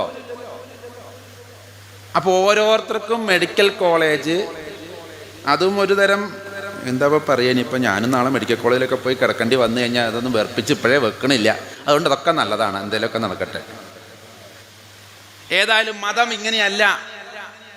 അതാത് പ്രവാചകന്മാരും അതാത് അമ്പിയാക്കളും ഔലിയാക്കളും ഒക്കെ ഉദ്ദേശിച്ചത് ഇങ്ങനെയാണെന്ന് എനിക്ക് തോന്നുന്നില്ല. ഈ ലാറ്ററൽ തിങ്കിങ് എന്ന് പറഞ്ഞൊരു സാധനമുണ്ട്. ലാറ്ററൽ തിങ്കിങ് നമുക്ക് ആകെ അറിയണത് horizontal, vertical thinking, horizontal thinking, X axis, Y axis. നമുക്ക് ഈ കുരിശേ അറിയുള്ളൂ. അതെല്ലാവരും ഗ്രാഫ് വരയ്ക്കുമ്പോൾ കുരിശ് വരയ്ക്കണം. പക്ഷെ അതിനൊരു ഇസഡ് ആക്സിസ് എന്ന് പറഞ്ഞിട്ട് സി ആക്സിസ് വേറെ ഉണ്ട്. അതിങ്ങനെ വരയ്ക്കുമ്പോൾ ഇങ്ങനെ ചെരിഞ്ഞാൽ തോന്നുന്നെങ്കിലും ഇങ്ങനെ തിരിച്ചു പിടിച്ചാൽ അതും ഇതേപോലത്തെ ഒരു സാധനമാണ്. അതിപ്പോൾ നമുക്ക് കാർട്ടീഷ്യൻ കോർഡിനേറ്റ് ഒന്നും പറഞ്ഞു തരാനുള്ള സമയം എനിക്കില്ല. നമ്മുടെ പ്രവാചകന്മാരുടെ ഒരു പ്രത്യേകതയാണ്, എല്ലാ പ്രവാചകരിലും ഞാൻ കാണുന്ന ഒരു പ്രത്യേകതയാണ്, അവർ എക്സ് ആയും ചിന്തിക്കൂല, വൈ ആയിട്ടും ചിന്തിക്കൂല. അവരെപ്പോഴും അതിൻ്റെ ഇടയിൽ കൂടെ മറ്റൊരു 3rd ഡയമെൻഷൻ. വേഗം ഉത്തരം പറയണം. ഒറ്റ ചോദ്യം. ഒരു നാണയത്തിന് എത്ര വശം? ഒറ്റ ചോദ്യം. വേഗം പറയും. എത്ര വശം? 2 വശം. ഇതാണ് നമുക്കൊക്കെ അറിയുന്നത്. പക്ഷെ പ്രവാചകന്മാരെന്താ പറയുക? കാണുക, ഈ വശവും കാണൂല, ഈ വശവും കാണൂല. എൻ്റെ 3ാമതൊരു വശമുണ്ട്. അത് അപ്രസക്തമാണെന്ന് തോന്നുന്ന വശത്തിലാണ് അതിൻ്റെ യഥാർത്ഥത്തിലുള്ള ലോക്കിങ് കിടക്കുന്നത് എന്ന് മനസ്സിലാക്കിയവർക്കേ നിബുവത്ത് കിട്ടുള്ളൂ. അതാണ് അവിടെ ആകെ. അല്ല, അക്ഷരം ഒന്നും അറിഞ്ഞോളണമെന്നില്ല, എഴുത്തും വായനയൊന്നും നിബുവത്തിന് അടിസ്ഥാനമല്ല. ഇതിനെ മാനേജ് ചെയ്യാൻ പറ്റുമോ? യേശുക്രിസ്തു അന്നത്തെ കാലത്ത് ഇതേപോലെ ഏത് സ്കൂളിലാണ് പഠിച്ചതെന്ന് വെച്ച് കഴിഞ്ഞാൽ, അപ്പനില്ലാത്തതിൻ്റെ പേരിൽ, അന്ന് ഒരുപാട് പേര് അങ്ങനെ അപ്പനില്ലാതെ അവിടെ ഉണ്ടാകുന്നതിൻ്റെ പേരിൽ കന്യകയെന്ന് ദൈവത്തിലുണ്ടായ മകനാണെന്നൊന്നും ആരും വിശ്വസിച്ചിട്ടില്ല. അല്ലെങ്കിൽ ആർക്കും അതത്ര തിരക്കടില്ല. സ്വന്തം ഗർഭത്തിനെ ദിവ്യഗർഭമാക്കണ പരിപാടി ഞങ്ങൾ കുറേ കണ്ടതാണ്. അതുകൊണ്ട് തന്നെ അവിടുത്തെ യഹൂദ പള്ളിക്കൂടങ്ങളിൽ അദ്ദേഹത്തിന് ഒരിക്കലും അഡ്മിഷൻ കിട്ടിയിട്ടില്ല. അദ്ദേഹത്തിന് അവിടെ അദ്ദേഹം 12 വയസ്സിന് ശേഷം എവിടെ പോയി എന്നുള്ളത് ചരിത്രത്തിൽ ഇന്നും അജ്ഞാതമാണ്. ചിലവർ പറയും ഇങ്ങോട്ട് വന്നു, അങ്ങോട്ട് പോയി, ഈജിപ്തിൽ പോയി, കെയ്റോയിൽ പോയി എന്നൊക്കെ പറയുന്നുണ്ട്. പലരും പലതും അവകാശപ്പെടുന്നുണ്ട്. എന്നിരുന്നാലും 30 വയസ്സിൽ തിരിച്ചു വരുന്നതിൻ്റെ ഉള്ളിൽ അദ്ദേഹത്തിന് സിദ്ധമായ ഒരു രീതി ഈ ലാറ്ററൽ വശത്ത് നിന്ന് ചിന്തിക്കുക എന്നുള്ളതാണ്. ഈ Z ആക്സിസിലായിരുന്നു ഇവരുടെയൊക്കെ പ്രവർത്തനങ്ങൾ. ഉദാഹരണം ഞാൻ പറയാം. ഒരു സ്ത്രീയെ വ്യഭിചാരത്തിൽ പിടിക്കപ്പെട്ടു, യേശുവിൻ്റെ മുമ്പിൽ ഹാജരാക്കി. അന്നത്തെ നിയമപ്രകാരം വ്യഭിചാരത്തിൽ പിടിക്കപ്പെട്ട സ്ത്രീയെ കല്ലെറിഞ്ഞ് കൊല്ലണം. അത് വ്യഭിചാരത്തിന് നിന്നവനടക്കം എറിയണം. അതിന് പങ്കാളികളായവൻ അടക്കം എന്ത് ചെയ്യണം? പെണ്ണിന് മാത്രമേ ശിക്ഷയുള്ളൂ. കാരണം പെണ്ണിൻ്റെ കയ്യിലാണല്ലോ ഈ സാധനം ഇരിക്കുന്നത്. ആണുങ്ങൾക്ക് ഇതിൽ കുറ്റമില്ല. കാരണം ഇങ്ങോട്ട് വന്ന് കയറിയതല്ല, എന്നെ വിളിച്ച് അങ്ങോട്ട് കയറ്റിയതെന്ന് പറഞ്ഞാൽ സ്ത്രീനെ കുറ്റപ്പെടുത്തി എറിഞ്ഞു കൊല്ലുക. ഈ കൂടെ നിന്നവന് വലിയ ആവേശം കാണും, കാരണം ഒരു ശല്യം ഒഴിഞ്ഞു കിട്ടിയല്ലോ. ഇതാണ് അന്നത്തെ കാഴ്ചപ്പാട്. ആ കാഴ്ചപ്പാടിൽ ഒരു സ്ത്രീനെ പിടിച്ചു കൊണ്ടുവന്നു. റബ്ബിയായ യേശു റബ്ബിയാണെന്ന് അവകാശപ്പെടുന്ന ആ അവകാശവാദത്തെ ചോദ്യം ചെയ്യാനും കൂടി ആളുകൾ വന്ന് ചോദിച്ചു, നമ്മുടെ നിയമപ്രകാരം വ്യഭിചാരത്തിൽപ്പെട്ട ഈ സ്ത്രീയെ കല്ലെറിഞ്ഞു കൊല്ലണം, ഞങ്ങൾ എന്തു ചെയ്യണം? നിങ്ങൾ നിങ്ങളുടെ നിയമം നടപ്പിലാക്കിക്കൊള്ളൂ എന്ന് പറഞ്ഞു കഴിഞ്ഞാൽ ലോകാവസാനം വരെ ഒരു സ്ത്രീനെ കല്ലെറിഞ്ഞ് കൊന്നവൻ എന്ന ചീത്തപ്പേര് അവൻ്റെ തലയിൽ വീഴും. അതാണ് അവരുടെ ഉദ്ദേശം. ഇനി കല്ലെറിയണ്ട എന്ന് പറഞ്ഞാലോ അവനും വ്യഭിചാരത്തിന് കൂട്ടുനിന്നു. അല്ലെങ്കിൽ ഈ സമൂഹത്തിലെ തിന്മയ്ക്കെതിരെ ദൈവം കൊടുത്ത ദൈവിക വ്യവസ്ഥിതികൾക്ക് ഇവൻ എതിരാണെന്ന് പറയും. എങ്ങനെ നോക്കിയാലും X ആക്സിസും വയ്യ, Y ആക്സിസും വയ്യ. നേരത്തെ പറഞ്ഞതുപോലെ യേശു അവിടെ മൂന്നാമത്തെ ആ ഒരു ലെവലിൽ നിന്നുകൊണ്ടൊരു ഉത്തരം പറഞ്ഞു. ആ ഉത്തരം ഇന്നും നമ്മളെയൊക്കെ കിടക്കുന്ന ഉത്തരമാണ്. എന്താ പറഞ്ഞത്? കൊല്ലണ്ടെന്നും പറഞ്ഞില്ല, കൊല്ലണമെന്നും പറഞ്ഞില്ല. നിങ്ങളിൽ പാപം ചെയ്യാത്തവൻ ആദ്യം ശിക്ഷ നടപ്പാക്കട്ടെ, കല്ലെറിയട്ടെ. ഇത് വല്ലാത്തൊരു ഈ X ആക്സിസിന്റെ പവറാണ് ഞാൻ ഈ പറയുന്നത്. ഈ നമ്മൾ കാണുന്ന മതത്തിൻ്റെ ഈ ഭാഗവും അല്ല പലപ്പോഴും മതത്തിനെ ഇനി മുന്നോട്ട് കൊണ്ടുപോകാൻ ഞാൻ അവതരിപ്പിക്കുന്നു. ഈ കാണുന്ന ചെറിയ ആ ലെവലിലുള്ള കുറച്ച് ഉത്തരങ്ങളുണ്ട്. യേശു പറഞ്ഞു കല്ലെറിയുക, പക്ഷെ പാപമില്ലാത്തവൻ, ഈ ഒരു പാപം മനസ്സാ വാചാ കർമ്മണ, മനസ്സുകൊണ്ട് പോലും ഒരു സ്ത്രീയെ നോക്കുന്നത് വ്യഭിചാരമാണെന്ന് എൻ്റെ അഭിപ്രായം. അങ്ങനെയുള്ള ഒരാൾ കല്ലെറിഞ്ഞുകൊള്ളട്ടെ. കൈകളിൽ നിന്ന് കല്ലുകൾ ഉതിർന്നു വീണു എന്നാണ് അവിടെ പറയുന്നത്. ഈ ഉത്തരം ഇന്ന് നമുക്ക് നേരെ നീട്ടിപ്പിടിച്ചിരിക്കുന്നൊരു മറ്റൊരാളെ വിധിക്കുന്നതിന് മുമ്പേ നിന്റെ കണ്ണിലെ കോലെടുക്കുക, അവൻ്റെ കണ്ണിലെ കരടെടുക്കുന്നതിന് മുമ്പേ എന്ന് പറഞ്ഞൊരു ലാറ്ററൽ തിങ്കിങ്. ഇതെന്തിനാ ഞാൻ പറയണേന്നറിയോ? എല്ലാ മതത്തിലും ഇങ്ങനെയുള്ള സംഗതികളുണ്ട് എന്ന് തെളിയിക്കാൻ വേണ്ടിയിട്ടാണ്. റസൂലുള്ളാഹി അയൽവാസിയുടെ പട്ടിണി തീർക്കാൻ ആഗ്രഹിച്ചപ്പോൾ, അങ്ങനെ ഒരു നിയമം നമുക്ക് നൽകിയപ്പോൾ, ഈ പറയുന്ന പോലെ എന്തെങ്കിലും 10 കിലോ അരിമ തീർക്കുന്ന ഒരു പ്രസ്ഥാനമാക്കിയിട്ടല്ല അത് ഉദ്ദേശിച്ചത്. അതേപോലെ തന്നെ ഒരു യഹൂദൻ്റെ മയ്യത്ത് കൊണ്ടുപോകുമ്പോൾ എഴുന്നേറ്റ് നിന്ന് ആദരിച്ചപ്പോൾ അതുവരെയും ഒരു മതത്തിലും അന്യമതത്തിൽപ്പെട്ട ഒരുത്തൻ്റെ മയ്യത്തിനോട് ആദരവ് കാണിച്ചോളെന്ന് ഒരാളും പറഞ്ഞിട്ടുമില്ല, നടപ്പിലാക്കിയിട്ടുമില്ല. സഹാബത്ത് തിരുത്തി, അതൊരു വിശ്വാസിയുടേതല്ല, അതൊരു യഹൂദൻ്റേതാണ്. മാത്രമല്ല ആ യഹൂദൻ നമുക്ക് വേണ്ടി ഏറ്റവും കൂടുതൽ തിന്മ പ്രവർത്തിച്ചവനും കൂടിയാണ്. അപ്പോൾ റസൂലുള്ളാഹി അവിടെ പറഞ്ഞൊരു വാചകമുണ്ട്. അദ്ദേഹം പറഞ്ഞു, മനുഷ്യൻ്റേതാണ്, മനുഷ്യൻ്റെ ജനാസയാണ്. ആ മനുഷ്യത്വം അവസാനമായി എനിക്ക് അയാൾക്ക് അർപ്പിക്കാൻ, എനിക്ക് പ്രകടിപ്പിക്കാൻ കഴിയുന്ന ലാസ്റ്റ് മൊമെൻറ്റിലും എൻ്റെ ശത്രുവാണെങ്കിൽ പോലും ഞാനത് ചെയ്തിരിക്കും. ഇത് നിങ്ങൾക്ക് പാഠമാണ്, മാതൃകയാണ്. ഇതിന്ന് ആർക്ക് മാതൃകയാണെന്നറിയോ? പോലീസിന് മാതൃകയായി. അലക്സാണ്ടർ ജേക്കബ് ഒക്കെ പറയാറുണ്ടെന്ന് പറഞ്ഞു കേട്ടിട്ടുണ്ട്.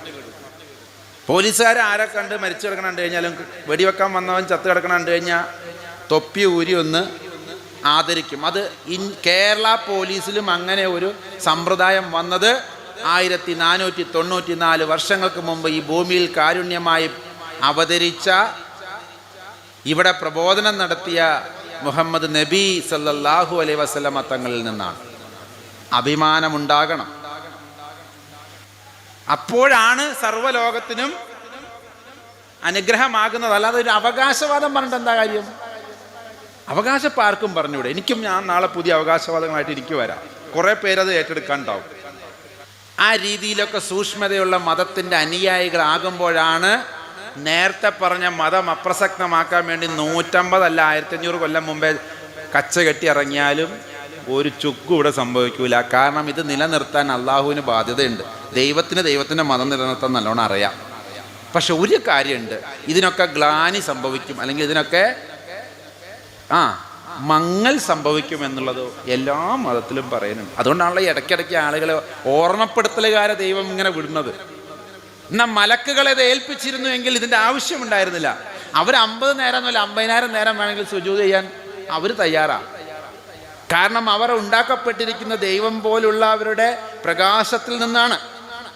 ദൈവം എന്താണെന്ന് ആത്യന്തികമായൊക്കെ ഖുറാനും ബൈബിളും ഒക്കെ പറയണത് എന്താ? ദൈവം പ്രകാശമാകുന്നു. ബൈബിൾ അല്ലാഹു നൂറു സമാവാതി വൽ അർള് എന്ന് ഖുറാൻ. ഇതിന്റെ അർത്ഥം നിങ്ങൾക്ക് അറിയാം.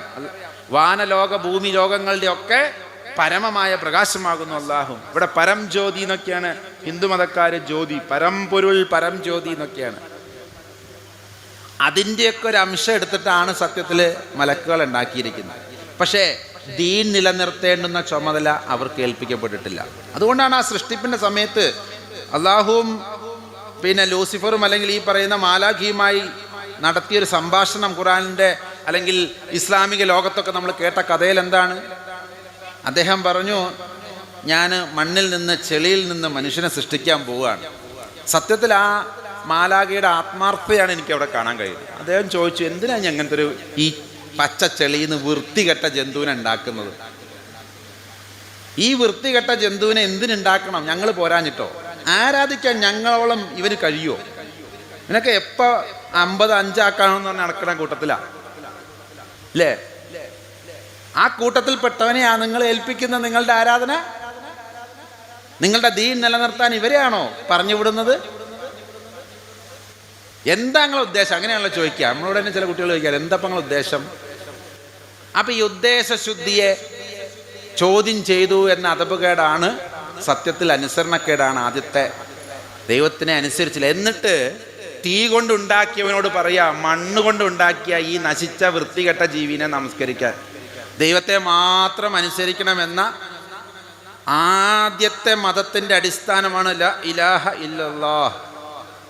അള്ളാഹുവിനെ അല്ലാതെ അല്ലെങ്കിൽ ആരാധിക്കപ്പെടേണ്ടവനാരോ അവനെ അല്ലാതെ ശരീരം കൊണ്ടും മനസ്സുകൊണ്ടും ആത്മാവ് കൊണ്ടും പൂർണ്ണ ഹൃദയത്തോടും പൂർണ്ണ മനസ്സോടും പൂർണ്ണ ആത്മാവോടു കൂടിയും ദൈവത്തിനെ സ്നേഹിക്കുകയല്ലാതെ ദൈവത്തിനോട് ആരാധിക്കുകയല്ലാതെ മറ്റൊന്നും അതിൻ്റെ ഇടയ്ക്ക് വരരുത് എന്ന് പറയുന്ന ലാ ഇലാഹ ഇല്ലല്ലാഹ് എന്നതിനെതിരായ ഒരർത്ഥത്തിൽ അത് മനുഷ്യനെ സുജൂദ് ചെയ്യാന്നൊക്കെ. സുജൂദ് പറഞ്ഞാൽ നമ്മൾ നമസ്കാരം പറയുമ്പോൾ എപ്പോഴാണ് നമിക്കാൻ തോന്നുന്നതുകൊണ്ടാ. അതിനുള്ള ക്വാളിറ്റി ഒന്നും ചെകുത്താൻ നമ്മളിൽ കണ്ടില്ല. അതുകൊണ്ട് അവിടെ ഒരു മറുതലിപ്പുണ്ടായി. എന്നിട്ട് നമ്മളെ പറഞ്ഞു വിട്ടിരിക്കുമ്പോൾ ഈ പറയുന്ന ഖുറാൻ നമ്മളോട് പറയാണ്, ഖുറാനുൽ ഷരീഫ്, ഫുർഖാനുൽ അലീം നമ്മളോട് പറയാണ്, ആ ദാലിക്കൽ കിതാബ് നമ്മളോട് പറയാണ്, ആദത്തെ നാം സൃഷ്ടിച്ചത് എൻ്റെ ഖലീഫയായിട്ടാണ്, എൻ്റെ പ്രതിനിധിയായിട്ടാണ്. മറ്റ് മതങ്ങൾ, എല്ലാ മതങ്ങളിലും ഇത് തുല്യമായിട്ടാണ് പറഞ്ഞു വെച്ചിരിക്കുന്നത്. ആദ്യം മനുഷ്യനെ സൃഷ്ടിച്ച സമയത്ത് അതിനു വേണ്ടുന്ന വസ്തുക്കളെ ഈ ഭൂമിയിൽ നിന്ന് കുഴച്ചുണ്ടാക്കുമ്പോഴും പകുത്ത് കൊടുത്തത് സ്വന്തം പ്രാണനെയാ, റൂഹിനെയാ. അള്ളാഹു ആ റൂഹിനെ മനുഷ്യനിലേക്ക് ഊതി എന്ന് ഖുറാനും, ദൈവം അവൻ്റെ മൂക്കിലേക്ക് അവൻ്റെ ജീവശ്വാസം ഊതി എന്ന് ബൈബിളും യഹൂദരുമൊക്കെ വിശ്വസിക്കുന്നു. ആർക്ക് കിട്ടിയിട്ടില്ല? ഇവിടുത്തെ മാലാക വൃന്ദങ്ങൾക്കും ജിന്ന് വൃന്ദങ്ങൾക്കും യക്ഷ കിന്നര കിംപുരുഷ യന്ത്രവാദികൾക്കൊന്നും കിട്ടിയിട്ടില്ല ആ ഭാഗ്യം. അത് കിട്ടിയിരിക്കുന്നത് നമുക്കാണ്. അതുകൊണ്ട് ദൈവത്തിനെ ഈ ഭൂമിയിൽ റെപ്രസെൻ്റ് ചെയ്യേണ്ടുന്ന, ആ ഖിലാഫത്ത് നിലനിർത്തേണ്ടുന്ന ഉത്തരവാദിത്വം നമുക്കാണെന്നുള്ള ഓർമ്മപ്പെടുത്തലുകളാണ് ഇത്തരം വേദികൾ. അത്തരം വേദികളാകട്ടെ, അവിടെയാണ് കാരുണ്യവും കാരുണ്യ പ്രവർത്തനത്തിൻ്റെ പ്രസക്തിയും നമ്മൾ കാണേണ്ടത്. ഈ ഒരു അർത്ഥത്തിലല്ല മതം കൊണ്ടുപോകുന്നതെങ്കിൽ മതം വെറും ഒരു ആചാരമായിട്ട് മാറും. വിമർശകരുടെ കയ്യിൽ നമ്മൾ കൊടുക്കുന്ന വടികളായിട്ട് നമ്മുടെ ഏത് പ്രവർത്തനത്തിനെയും അത് കാണപ്പെടും. കാരണം എന്താ? എല്ലാ മതങ്ങളും അപ്രസക്തമാക്കണമെന്ന് തീരുമാനിച്ചവർക്ക് സന്തോഷ വാർത്തയാണെന്ന് ലോകത്തിൽ നിന്ന് വന്നുകൊണ്ടിരിക്കുന്നത്. കാരണം ഒരർത്ഥത്തിൽ ക്രിസ്തു മതത്തിൻ്റെ ആ ഒരു സൗകുമാര്യത ഒരു വിധമൊക്കെ കെടുത്താൻ സത്യം അവർ ആദ്യം ഉദ്ദേശിച്ചത് ഇസ്ലാമിനെ ആണെങ്കിലും നറുക്ക് വീണ് എന്തോ ഭാഗ്യം ബെമ്പറടിച്ചത് ക്രിസ്തുമതമാണ്. ആഗോള തലത്തിൽ നോക്കിക്കഴിഞ്ഞു കഴിഞ്ഞാൽ യേശു ഉദ്ദേശിച്ചൊരു സംവിധാനമുണ്ട്, ഒരു മിസ്റ്റിക്കൽ ട്രഡീഷൻ. അതിൽ സെയിൻറ്റ് ഫ്രാൻസിസും ആവിലയിലെ അമ്മ തെരേസയും ജോൺ ഓഫ് ദി ക്രോസും ഇങ്ങനെയുള്ള കുറേ കർമ്മലീത്ത വിശുദ്ധന്മാരും ഫ്രാൻസിസ്കൻ വിശുദ്ധന്മാരും ഒക്കെയുള്ള ആളുകൾ അതിനെ ഒരുപാട് പരിപോഷിപ്പിച്ചു. അന്ന് കാലത്തുണ്ടായ ഒരു ഗുരുശിഷ്യ പാരസ്പര്യത്തിലൂന്നിയ അത്തരം സംവിധാനങ്ങളൊന്നും കുറേ കാലമായിട്ട് ഇന്നിപ്പൊക്കെ നമ്മുടെ കത്തോലിക്ക സഭയിലൊന്നും കാണാനേ ഇല്ല. വിശുദ്ധന്മാരുണ്ടാകുന്നുണ്ട്, അതിന് കൃത്യമായി ഇവിടുന്ന് ഫണ്ടും ചെല്ലുന്നുണ്ട്. അച്ഛനെ എഴുതി പറയുന്നതിൽ വിഷമം തോന്നരുത്, ഇതിൻ്റെയൊക്കെ പിന്നിലെ കുറേയൊക്കെ രഹസ്യം അറിയുന്നതുകൊണ്ട് പറയാണ്. ഇന്നൊരു വിശുദ്ധനാക്കണമെങ്കിൽ ഒരുപാട് പിരിവ് നടക്കുന്നുണ്ട് ഇവിടെ. അല്ലെങ്കിൽ ഇവിടെ ആക്കപ്പെട്ടവരെ സംബന്ധിച്ചിടത്തോളം അവരുടെ കൂടെ ഒരു നേരത്തെ പറഞ്ഞൊരു ത്വരീക്കത്ത് സംവിധാനം അല്ലെങ്കിൽ ഗുരുശിഷ്യ പാരസ്പര്യം ഫ്രാൻസിസിൻ്റെ കാലത്ത് നമുക്ക് കാണുമായിരുന്നു. ഒന്നാം സഭ ഉപേക്ഷിച്ചപ്പോഴും കൂടെ ആളുണ്ടായിരുന്നു, രണ്ടാം സഭ ഉപേക്ഷിച്ചപ്പോഴും മൂന്നാം സഭ ഉപേക്ഷിച്ച് ഓരോ പ്രാവശ്യം കഠിനവ്രതം കൂട്ടിയപ്പോഴും ആള് കൂടെ ഉണ്ടായിരുന്നു. അന്നത്തെ മാർപ്പാപ്പ ഒറ്റയടിക്ക് ഫ്രാൻസിസിനെ തള്ളിക്കളിയാണ് ചെയ്തത്. ആദ്യത്തെ സന്ദർശനത്തിൽ നീ പറയണമെന്ന് നടപ്പിലാവില്ലടാ, നീ വേറെ വല്ല പണിക്കും പൊക്കോ, അല്ലെങ്കിൽ ഉള്ള വല്ല സഭയിലും ചേർന്ന് മിണ്ടാണ്ടിരുന്ന് പ്രാർത്ഥിച്ച് വിശുദ്ധനാകാൻ നോക്ക്. ഈ കയറും കെട്ടി ഈ പറയുന്ന നീല കുപ്പായോട്ട് അല്ലെങ്കിൽ ബ്രൗൺ കുപ്പായോട്ടൊക്കെ നടന്നിട്ടൊന്നും കാര്യമില്ല, പുതിയ സംവിധാനമൊന്നും ഞാനിപ്പോൾ അനുവദിച്ചു കൊടുക്കണില്ല എന്ന് പറഞ്ഞ് പുറത്താക്കപ്പെട്ട ഒരു വിശുദ്ധനാണ്. ഒരു അച്ഛൻ പോലും ആയിരുന്നില്ല വിശുദ്ധ ഫ്രാൻസിസ്, ഒരു ബ്രദറായിരുന്നു. പക്ഷേ അത്തരം സംവിധാനങ്ങളും അത്തരം ആളുകളും ഇന്ന് ആ വൊക്കേഷൻ നഷ്ടപ്പെടുത്താൻ ഇവിടുത്തെ ശത്രുക്കൾക്ക് കഴിഞ്ഞു എന്നുള്ളതാണ് ഇതിൻ്റെ ഒരു മനോഹാരിത. ഏത് മറുപക്ഷത്തു നിന്ന് നോക്കുമ്പോൾ ഇവിടെയും ക്രിസ്തു മതത്തിൻ്റെ ചുവട് പിടിച്ചുകൊണ്ട് നമ്മുടെ ഇടയിലും അല്ലെങ്കിൽ ഇസ്ലാമിൻ്റെ ഉള്ളിലും നമ്മുടെ മദ്രസ വിദ്യാഭ്യാസങ്ങളും ഗുരുശിഷ്യ പാരസ്പര്യത്തിൽ ഊന്നിയ ദർസുകളും നിൽക്കപ്പെട്ടിരിക്കുകയാണ് ഇന്നത്തെ അർത്ഥത്തിൽ. ആ നൈർമല്യമൊന്നും എന്നില്ല നമ്മുടെ പല സ്ഥാപനങ്ങളിൽ നിന്നും ഇറങ്ങി വരുന്ന കുട്ടികൾക്കില്ല. കിതാബുകൾ മനഃപ്പാടമാണ്, ഹാഫിളുകൾ ഉണ്ടാക്കപ്പെടുന്നു. പക്ഷേ അതിലെ ഒരു ലതുന്യായ ഇൽമ് എന്ന് പറയുന്ന ഒരു മാരിഫത്തിൻ്റെയൊക്കെ തലത്തിൽ നിൽക്കുന്നവരുടെ എണ്ണം കുറഞ്ഞു വരുമ്പോൾ എനിക്ക് വിഷമമുണ്ട്. നിങ്ങളതിന് നിങ്ങളുടെ സംഘടനാ സംവിധാനം ഉപയോഗിച്ച് സൂഫിസം തെറ്റാണെന്നോ തസവൂഫില്ല എന്നോ എന്തൊക്കെയൊക്കെ പറഞ്ഞോളി. പക്ഷെ ഗുരുശിഷ്യ പാരസ്പര്യം അതിഞ്ഞിപ്പോൾ നിങ്ങൾക്ക് LKG ഉണ്ടാക്കാൻ പറ്റിയാൽ എനിക്ക് സൂഫിസം തിരിച്ചു വരണം എന്നല്ല ഞാനീ പറയുന്നു. പക്ഷേ തൻ്റെ മക്കളെ പോലെ മക്കളെ കണ്ടുകൊണ്ട് പഠിപ്പിക്കുന്ന ഗുരുക്കന്മാരും തൻ്റെ അച്ഛനേക്കാൾ അമ്മയേക്കാൾ കൂടുതൽ അതപോടുകൂടി പെരുമാറി പഠിക്കുന്ന മക്കളുടെയും എണ്ണം കുറയുന്നു എന്നാണ് ഇവിടെ പറയുന്നത്. ഇന്നിപ്പോൾ സെമിനാരി വിദ്യാഭ്യാസം കൊണ്ടുവന്നു കുറച്ച് കാലത്തിന് ശേഷം. പണ്ട് അങ്ങനെ ആയിരുന്നില്ല. ഒരു കശീശ അല്ലെങ്കിൽ ഒരു കത്തനാര്, ആ കത്തനാരുടെ കൂടെ ഏതെങ്കിലും ഒരു ചെറുക്കൻ ചെന്ന് ചേരും. പിന്നെ അവിടുത്തെ തൊഴുത്തിലെ പണി, അല്ലാത്ത പണി, കുശിനിപ്പണി, അച്ഛനുള്ള സൂപ്പ്, ഇതെല്ലാം ഉണ്ടാക്കി അടിമവേല പോലെ നിന്ന് കുറേ കാലം പഠിക്കും. അപ്പം അച്ഛൻ ഈ കുർബാന തക്സയൊക്കെ വായിക്കാനൊക്കെ സുറിയാനിയൊക്കെ പറഞ്ഞു കൊടുക്കും, ഇതിൻ്റെ ഉദവികളും ഇതിൻ്റെ നല്ല നന്മകളൊക്കെ പറഞ്ഞു കൊടുക്കും. അങ്ങനെ ചെറുക്കൻ ഒരുവിധം ആയി എന്ന് കണ്ടു കഴിഞ്ഞാൽ ഏതെങ്കിലും മെത്രാൻ ആ വഴിക്കൊക്കെ വരുന്ന സമയത്ത് അല്ലെങ്കിൽ അടുത്തറിയുന്ന മെത്രാൻ്റെ അടുത്ത് കൊണ്ടുപോയി ഒന്ന് വാഴിക്കണം കേട്ടോ എന്ന് പറയും. അപ്പോൾ ചോദിക്കും യോഗ്യനാണോ? അപ്പോൾ അവൻ പറഞ്ഞു ഓക്സിയോസ്, അവൻ യോഗ്യനാണ്. അങ്ങനെ കൈവപ്പ് കൊടുക്കും. അങ്ങനെയാണ് ഒരു കാലത്ത് നടന്നിരുന്നത്. അതൊക്കെ തിരിച്ചുകൊണ്ട് വരണം എന്നല്ല ഈ പറയണത് കേട്ടോ. അത് തിരിച്ചുകൊണ്ട് വരണം എന്ന് പറഞ്ഞാൽ ഇന്നിപ്പോൾ ഒരുപാട് സംവിധാനങ്ങൾ നശിക്കും. ഉണ്ടാക്കി വെച്ച സെമിനാരികൾ പൂട്ടേണ്ടി വരും. നമ്മുടെ ഹൈടെക് മദ്രസകൾ ഞാൻ തന്നെ നോക്കുക, പിള്ളേരുടെയൊക്കെ സ്റ്റൂളിൻ്റെയൊക്കെ ഒരു ഭംഗി. പണ്ട് മൂട്ട കടിക്കണ മരത്തിൻ്റെ സാന്തമ്മലിരുന്ന് ചന്തിയും ചൊറിയൊക്കെ മാന്തി പഠിച്ച ആളുകളുടെ ഒന്നും ഈമാൻ എന്തില്ല. ഇതുമ്മ ഇരുന്നാൽ കിട്ടുമെന്ന് എനിക്ക് തോന്നുന്നു. പക്ഷെ അതിൻ്റെ അടുത്ത് നാളെ ഇപ്പം അതൊക്കെ മാറ്റി പഴയ ബൂട്ടവിഞ്ച് കൊണ്ടുവരണമെന്നല്ല. ഞാൻ പറയുന്ന ആ ഒരു ഉദ്ദേശശുദ്ധി നിങ്ങളൊന്ന് മനസ്സിലാക്കുമെന്ന് വിചാരിച്ചു. ഹൈടെക്കുകളാകണം. പക്ഷെ ഇന്ന് ചിലവരൊക്കെ നിസ്കാരത്തിന് നേതൃത്വം കൊടുക്കുന്ന യന്ത്രങ്ങളായി മാറുന്നു. അതേപോലെ തന്നെ കുർബാനകൾ അർപ്പിക്കപ്പെടുന്ന യന്ത്രങ്ങൾ, അത് കഴിഞ്ഞാൽ സുഖാർത്ത്. ഞങ്ങളുടെ അടുത്തൊരു പള്ളിയുണ്ട്. അപ്പോൾ അവിടെ കുർബാന കഴിഞ്ഞ് കുട്ടികൾ ആശ്രമത്തിലേക്ക് വരുന്നത് ഞാനവിടെ ചായയും ബിസ്ക്കറ്റൊക്കെ എഴുതി വെച്ചിട്ടുണ്ട്, അത് തിന്നാനാണ്. അപ്പം ഞാൻ ചോദിച്ചു, കുർബാന എവിടെ, ശാപ്പാട് ഇവിടെ, ഇത് ശരിയാവില്ല എന്ന് പറഞ്ഞൊരു ദിവസം. ഞാൻ പറഞ്ഞു, നിങ്ങളുടെ അച്ഛനോടും പറയാമോ ലേശം കാപ്പിയൊക്കെ മേടിച്ചു തരാൻ. അപ്പം പറഞ്ഞു, കുർബാന കഴിഞ്ഞ് അച്ഛൻ കരുതി കഥ കടയ്ക്കും, അപ്പം നിങ്ങൾ നോക്കണ്ടേ അതിൻ്റെ ഉള്ളിൽ എന്താ ചെയ്യും. മൂപ്പര് വാട്സപ്പിൽ കളിക്കുകയാണെന്ന് അച്ഛനെ ഇരുത്തിക്കൊണ്ട് പറയാണ്, ഇതാണ് മതം. ആരുദ്ദേശിച്ച മതം? നമ്മുടെയൊക്കെ ശത്രുക്കൾ ഉദ്ദേശിച്ച മതം. സ്വാമിമാരെ കാര്യം പിന്നെ പറയേ വേണ്ട, ഒരു കാര്യത്തിലും ഇടപെടില്ല. സമൂഹത്തിൽ ഹിന്ദു ഇനിയിപ്പോൾ എന്തായാലും, ഹിന്ദു എന്ന് പറഞ്ഞ ജന്തുവിനെ കുറിച്ച് പലർക്കും, ഒരു സ്വാമിക്ക് ഒരു concern, there is no social engagement. അപ്പോൾ പിന്നെ പറയാ, വെറുതെ ശവത്തിൽ കുത്തരുതല്ലോ, അതുകൊണ്ടാണ് അത് പിന്നെ ശവമായി പോയി. ഇവിടെ ഉള്ളൊരു പുറജീവനായി കിടക്കുകയാണ്. അതുകൊണ്ടാണ് വല്ല ഗ്ലൂക്കോസും കൊടുത്താൽ ചിലപ്പെങ്കിൽ ഹയാത്ത് ആവാനുള്ള സാധ്യത ഉണ്ട്. അപ്പോൾ ഒരു മൊയ്തീൻ്റെ പണിയാണ് എടുക്കുന്നത്. മൊഹിയുദ്ദീൻ